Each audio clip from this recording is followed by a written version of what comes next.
Precious viewers of the teacher, you're so much welcome. We thank God for another beautiful day like this. Anytime God give us the opportunity to come your way, we don't take it for granted. And so thank you, thank you so much for watching us and also giving us your feedback. We love you so very much. Thank you. If you are watching us for the first time, this is the teacher, and this program is family empowerment. God is using this medium to teach us, those that are married, to be able to live in unity and in love and understanding with their spouse, and also how we have to raise our kids in the fear of the Lord, how we need to live with our neighbors in wisdom and in unity. And those that are about to marry, also you get ingredients, you get information, and to find the right people at the right time. This afternoon, I am so blessed to have my husband here, who is going to teach us on the topic that I have entitled Opportunity Come At Once. My love, you're welcome. Opportunity, thank you. Opportunity come at once. Wow, okay. What a topic. What a topic. Okay. Great, okay. My question is, my love, what time is it appropriate to marry? Wow. This is $1 million question.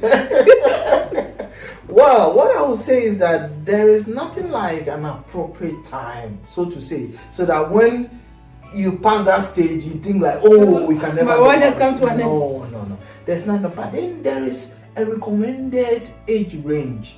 Okay. Based on statistics, based on medical, Science. And everything, Okay. So the best time they say is mid-20s to early 30s. Why? Because one, childbearing.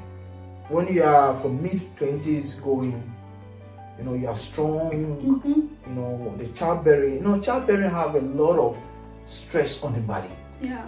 And also so that when even you are spacing them 2 or 3 years, you can still have some number of children before you get to that very late age whereby, it comes with some complications or some, child deformities or, some dangers to your own health, because sometimes going through, you might have, so this is what they say, but it's still not, you can't say that when you're out of this age, there's no chance for you. There's chance for everybody. Even you can marry as late as any age. Okay. So this is just a recommendation. Alright. So what about those, like you are saying, in the early 20s and maybe early 30s? If somebody's waiting and the man is not coming and waiting today, sorry to the ladies, it's on us, A woman is waiting to be married and is waiting to have kids, and the time is going, the man is not coming.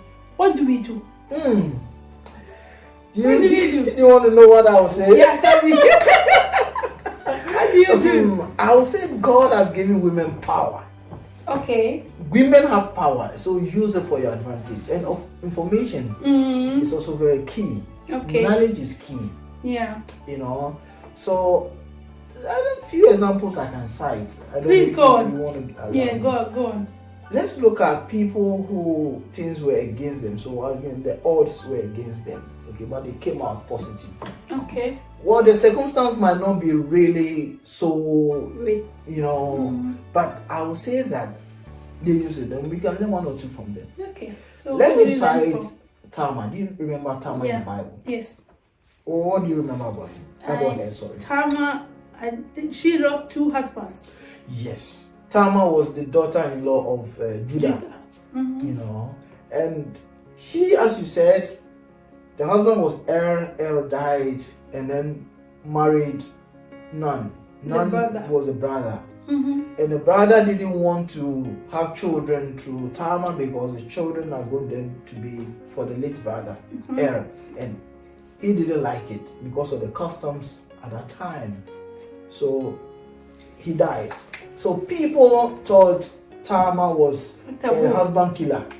The brown hair, everybody was scared of her, to the extent that the father-in-law, who had promised her to give the 3rd child, Sheila, to her when Sheila is of age, also was playing some, hide and seek kind of a thing. So such a woman, she was wearing, veil, black, as a widow. Nobody wanted to come to her. Society is calling her woman, a husband killer. And you can imagine, waiting and waiting, nothing was happening. So how did she come out of that? What did she do to be able to come out? I know the one opportunity she grabbed was the power to negotiate. She had an information that the husband, his father, the late husband's father, also to say, Judah was passing by a place, a particular route, and was going to Timnah to share his sheep. Yeah. So she quickly pretended to be a prostitute, veiled herself, and pitched herself by the roadside. Yeah. I don't know how she dressed and what she did, but how possible that Judah got there and the way the woman had taught and prayed for happened the same way. Judah met her and asked her to allow her service. But there was a woman who has been waiting and just grabbed that last opportunity. Said, Judah, you want this, I will give it to you, but I will negotiate for it. So she used the power of negotiation. In that, she said, if you want me, give me your stuff as a collateral, give me your ring, your signet, so that everybody know. I'll hold that as a collateral. You will bring me back what you have promised me. She was not interested in the gift or whatever. She needed to be pregnant to get out of that shame. That was all she needed for. And she got it. Of course, we are not promoting incest. We are not promoting all this fornication and all that.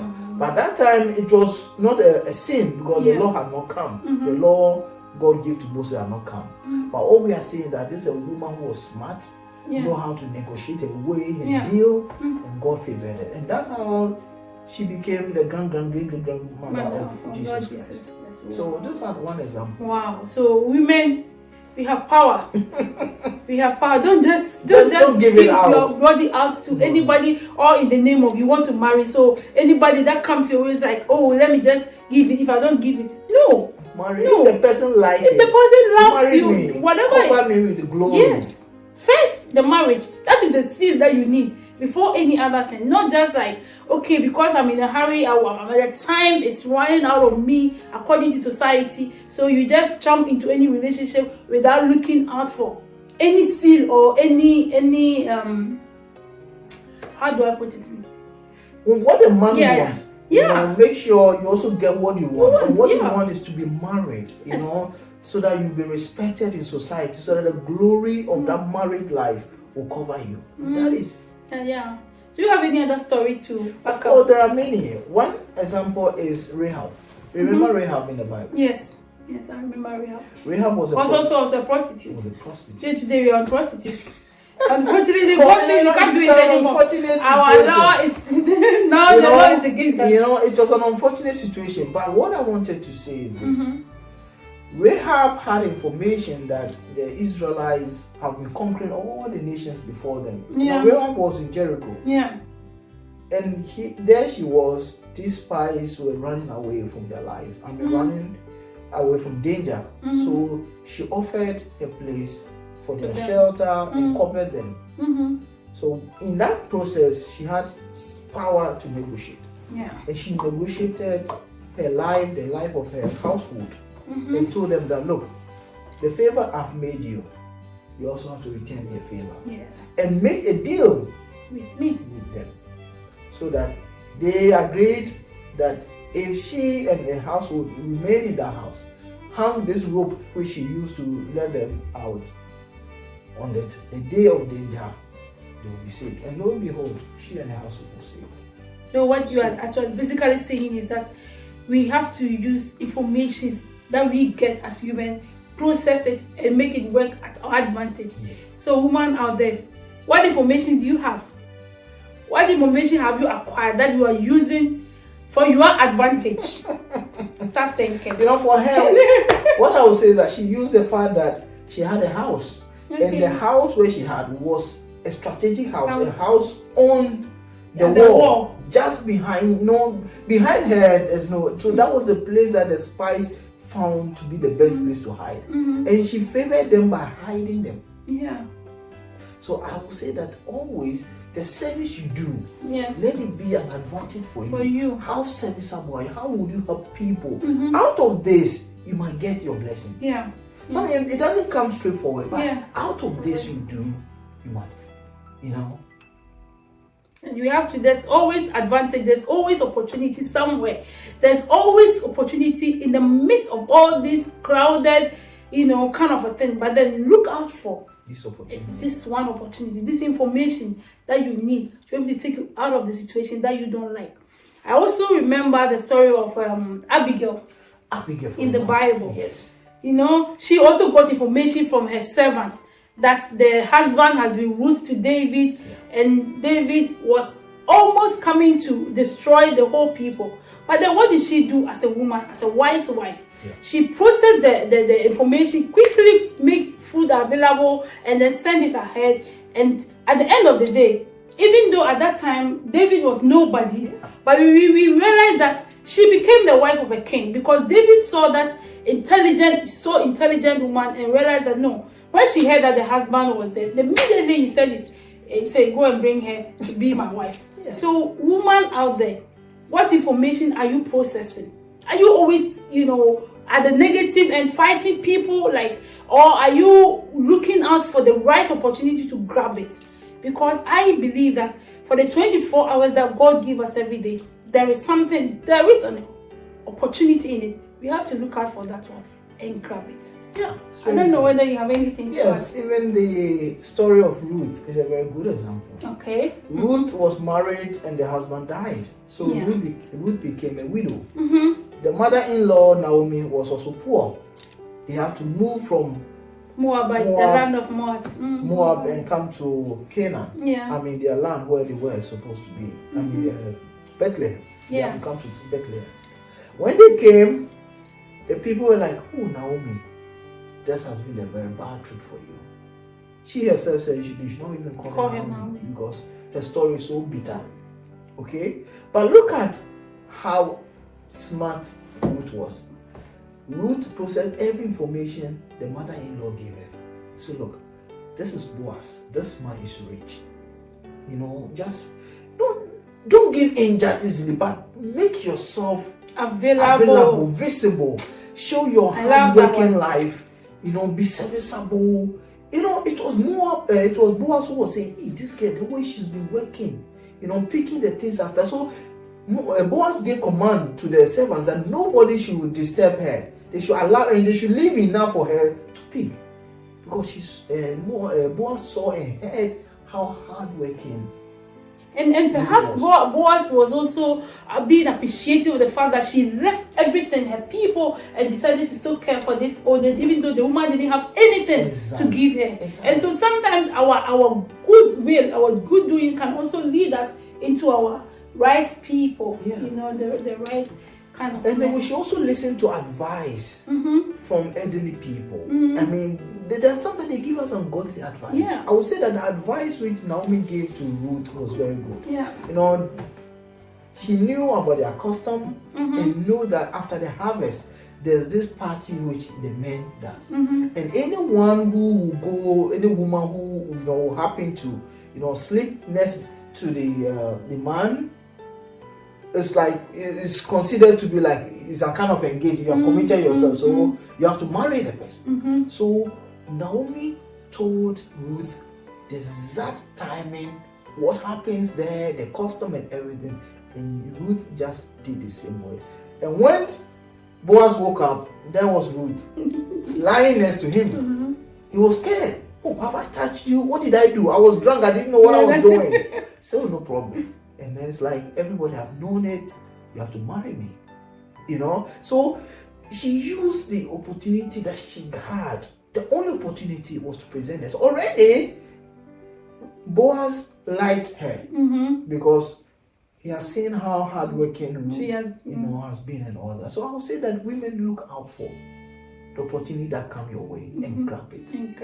Make yourself available. Grab it. Mingle out with people who of the same mind, people who are of class, people, the kind of person you want. Go find them. Find information. Where can you find them? Can you get closer? Can you find out? You have to make yourself visible.